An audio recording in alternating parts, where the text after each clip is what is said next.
Batang besi jatuh di atas Cholsu. Tapi dia melemparkan batang besi ke tubuhnya. Ibu dan putrinya sangat terkejut. Setiap orang pasti merasa kasihan. Apakah tubuh Cholsu sekuat itu? Ternyata beberapa hari yang lalu, Sun Yi lemah dan harus istirahat. Maka rumah gadis itu segera pindah kembali ke kampung halamannya. Saat mereka sedang membersihkan rumah, mereka menemukan sesuatu yang aneh. Ada makhluk aneh di sana. Setelah panggilan Sun Yi dan ibunya, dia muncul. Ternyata itu adalah seorang pria dengan wajah kotor. Dia menatap sekeranjang kentang. Jelas dia lapar. Sang ibu meletakkan sekeranjang kentang di tanah. Cholsu makan seperti harimau lapar. Karena kebaikan, ibu Sun Yi menerimanya. Pertama, sang ibu memandikan Cholsu. Namun, dia meminum air mandi seperti anjing. Dia bahkan tertidur di kamar mandi. Pertama kali kami makan bersama, Cholsu mencium baunya dan bergegas mendekat. Nanti, Sun Yi mulai membenci orang yang tidak bisa bicara. Gadis itu berkata bahwa dia tidak mau makan bersamanya. Malam pertama, dia dikunci di kamarnya dan mondar-mandir. Dia seperti serigala, duduk memandangi bulan dan melolong. Suatu hari, Sun Yi sedang berkemas, dan Cholsu sedang berlatih di tanah dengan pena. Saat ini, Jitai datang ke sini. Dia bilang dia ingin keintiman. Sun Yi berdiri tak bergerak di tempatnya. Cholsu mematahkan lengannya membuatnya berteriak. Dia mengeluarkan geraman seperti serigala, mengejar Jitai. Tapi gadis itu tidak membenci Cholsu lagi. Gadis itu memutuskan untuk melatihnya. Jadi gadis itu memulai pelatihan khusus. Tapi kentang itu dicuri oleh Cholsu. Cholsu terpesona oleh makanan. Dia mengambil kentang dari Sun Yi tetapi melukai gadis itu. Dia sangat bingung. Sejak saat itu, dia mendengarkan kata-kata Sun Yi. Pelatihan secara bertahap mulai berlaku. Kemudian gadis itu membelai kepalanya. Waktu makan siang bersama, adik perempuan itu hendak membuka pintu kamar Cholsu.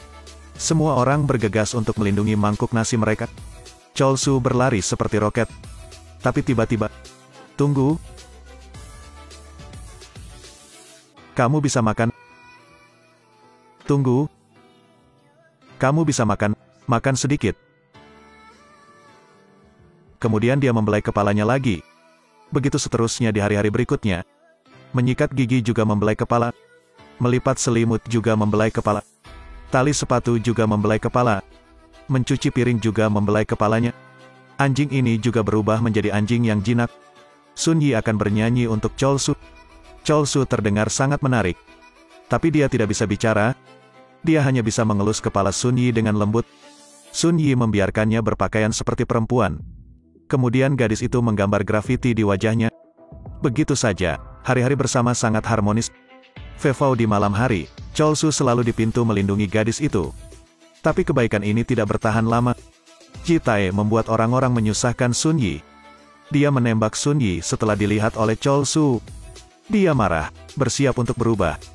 Lihat lebih dekat. Orang ini menunjukkan taringnya. Lengan menjadi kuat. Cakar muncul. Cadangan tinggi. Dia berubah menjadi pose serigala. Kemarahannya membuatnya kehilangan akal. Hanya karena Jitai menyakiti gadis itu. Semua orang takut. Cholsu menggeram, lalu menyerbu dan mengirim mereka terbang menjauh. Sekarang hanya Jitai yang tersisa. Dia meregangkan cakarnya. Dia bersiap untuk pergi. Hentikan tangan. Teriakan itu menyebabkan Cholsu berubah kembali menjadi bentuk manusia. Dia berbalik untuk melihat Sun Yi. Dia juga tidak berpikir dia akan membuatnya takut. Polisi telah tiba. Jitai mengatakan Cholsu adalah monster. Dan Sun Yi mengatakan bahwa Jitai masuk ke rumah orang secara sukarela untuk dianiaya. Jitai mengambil kuncinya dan berkata bahwa rumah itu dibeli olehnya. Kemudian dia memecahkan barang-barang di rumah. Dua orang berdebat sengit. Polisi berharap mereka bisa menanganinya secara pribadi. Ibu Sun Yi harus mengunci Cholsu di gudang. Sun Yi mengkhawatirkan Cholsu jadi dia tetap berada di luar pintu gudang. Gadis itu juga membawanya untuk menghirup udara. Penyakit paru-paru Sun Yi tiba-tiba muncul. Gadis koma. Cholsu menggendong Sun Yi, buru-buru berlari pulang. Tapi tidak ada orang di rumah dan di rumah tetangga. Dia sangat tidak sabar. Baginya, hutan adalah tempat yang paling aman. Jadi dia menggendongnya dan berlari menuju hutan lebat. Semua orang akhirnya menemukan mereka. Sun Yi terbaring di tanah. Cholsu ada di samping melindungi gadis itu. Saat ini, seorang polisi dengan pistol membidik Chol Su. Untungnya, saudara perempuan saya berhenti tepat waktu. Dia ingin memberitahu Chol Su untuk pulang. Chol Su langsung ditangkap oleh 2 orang polisi. Chol Su kembali terkunci di gudang. Ada rantai di lehernya. Kaki terkunci. Seorang dokter memberitahu Ibu Sun Yi, Chol Su adalah produk percobaan. Di gen orang itu ada gen serigala. Pemiliknya memiliki penyakit jantung sehingga Chol Su kabur. Keesokan harinya, Sun Yi harus kembali ke Seoul untuk berobat. Gadis itu datang untuk melihat Chol Su sekali. Oleh karena itu Anda...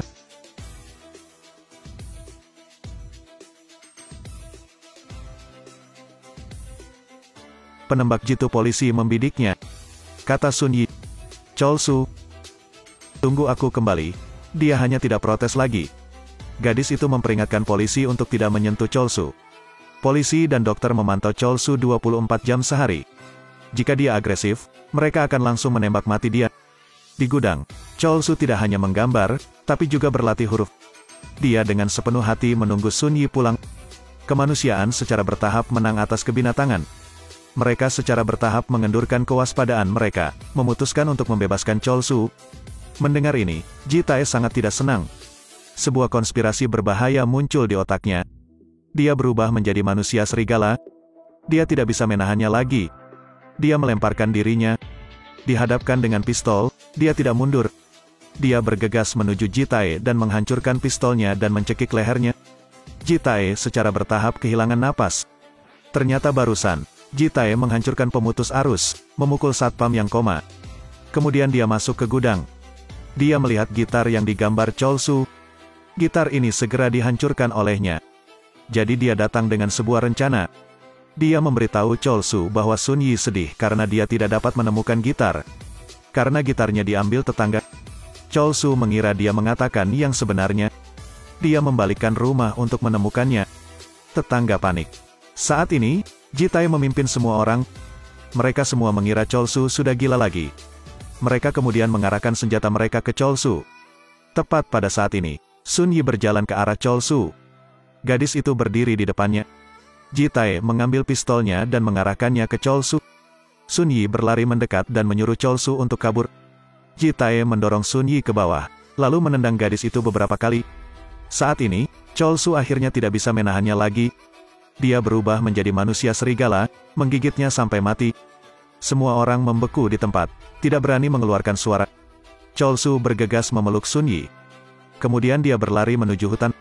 Sun Yi bertanya apakah dia manusia atau monster. Tanpa menunggu jawaban Chol Su, dia berbicara lagi. Tidak apa-apa jika kamu monster. Setelah mengatakan itu, gadis itu mengalami koma. Chol Su membuat gadis itu tetap hangat. Seperti itu, dia terus mengawasi gadis itu sepanjang malam. Pagi-pagi sekali, Sun Yi bangun. Di kejauhan terdengar suara orang. Gadis yang tahu jika Chol Su tertangkap, dia akan mati. Gadis itu menyuruh Chol Su untuk melarikan diri. Tapi dia masih di sisi gadis itu. Sun Yi berpura-pura membencinya. Keluar. Pergilah. Aku sangat membencimu. Lepaskan tangan kotor ini. Pergilah. Chol Su dengan putus asa berdiri di tempatnya. Jangan pergi. Ini adalah pertama kalinya dia berbicara. Sun Yi menangis keras. Tapi gadis itu tetap memilih untuk pamit. Jangan datang. Aku harus pergi. Jangan ke sini. Jangan ke sini. Gadis itu menangis saat dia menuruni gunung. Ibu gadis itu memutuskan untuk membawa putrinya keluar dari sini. Sebelum pergi, Sun Yi meninggalkan catatan di gudang. Di atasnya tertulis, "Tunggu aku." Kali ini dia pergi dan tidak kembali. 47 tahun kemudian, Sun Yi sekarang sudah menjadi wanita tua. Setelah mengetahui bahwa rumah di pedesaan akan dijual, dia dan cucunya kembali ke tempat ini. Dia membuka pintu gudang. Di dalamnya ada semua pohon. Cahaya bersinar melalui celah pintu. Mengapa lelaki tua itu ada di sini? Wanita tua itu tiba-tiba berbalik. Wanita tua itu tidak berani menghadapinya. Wanita tua itu mengumpulkan keberanian untuk membuka pintu. Tanpa diduga, Chol Su sama seperti sebelumnya, duduk di sana. Waktu tidak meninggalkan jejak di wajahnya. Dia mendengarkan kata-kata Sun Yi dan selalu menunggu di sini. Sun Yi sepertinya kembali ke masa mudanya lagi. Gadis itu menatap Chol Su dan menangis. Aku sudah tua sekarang. Tidak masalah. Dia masih cantik seperti dulu. Aku sungguh merindukanmu.